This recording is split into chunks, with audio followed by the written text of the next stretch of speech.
I've actually been experimenting or playing around with the form goggles recently.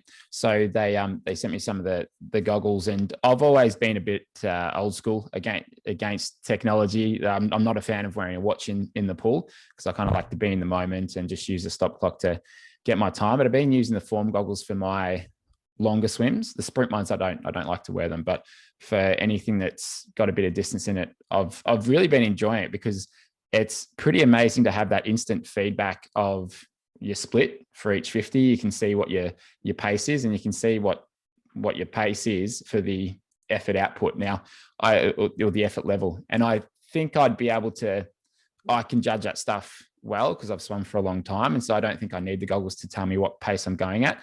But it's been really interesting to actually just see those small changes in the times. Like you go for that first 50, and if I'm just sort of singing around, at an aerobic pace, it's like 37 mid every single time. Then you pick it up that little bit, it's 36.9. Like it's really consistent. So that feedback, I think, can be really good for someone who might not have their gears dialed in just yet, and they're not sure of the relationship between effort level and time. So I'm actually a big fan of the form goggles, and I never thought I'd say that about a sort of piece of technology in the water, but they're actually really, really good.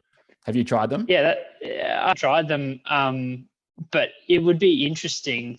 It would be interesting to try them, and it would be an interesting experiment. Say, for me, for example, if I'm trying to work on that right hand catching, and I could swim to get that instant feedback, I could try and swim at 70%, not worrying too much about what my right hand's doing to swim.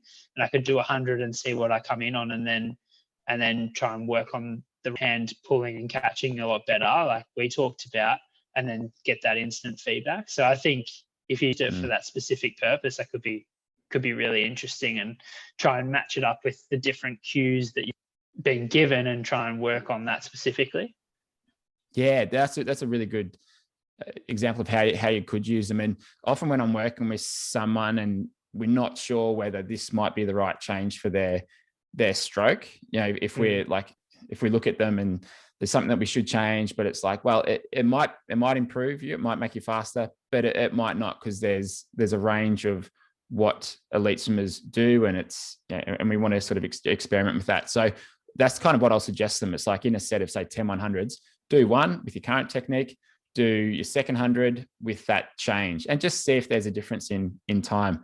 And so with that instant feedback, I think that'd be a really good way to do it.